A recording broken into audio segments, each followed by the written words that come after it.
Orang yang mengecam orang sebenarnya dia mengecam dua insan dan dua jiwa, diri dia dan diri orang tu. Dan dia melukakan tangan dia.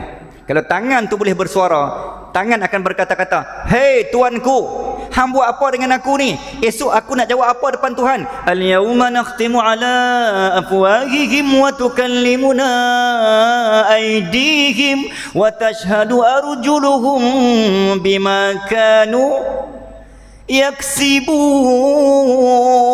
Di padang mahsyar nanti mulut dan lidah kita terkunci rapat, yang akan bersuara, berbicara hanyalah tangan-tangan, kaki-kaki, anggota lain selagi mulut dan selain dari mulut dan lidah akan berbicara.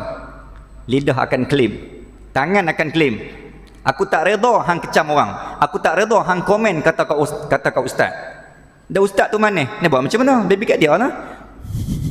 Dalam hidup manusia tuan-tuan, ada dua benda yang boleh mengubah kita. Satu, Ramadan. Yang kedua adalah haji atau umrah ataupun pi Mekah. Pi Mekah dia macam Ramadan lah. Dia tak terasa nak tengok video benda-benda lara. Dia tak terasa nak kata ke orang. Dia tak ada.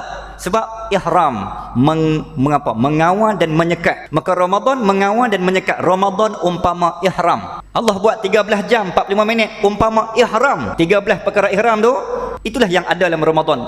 Tamsilan, perumpamaan, menyekat, mengawal. Dan kita pun boleh layan, kita boleh follow. Sami'na wa ata'na. Saya tak buat ya Allah, saya tak makan ya Allah, saya tak tengok ya Allah, saya tak dengar ya Allah. Okey, offkan duniamu.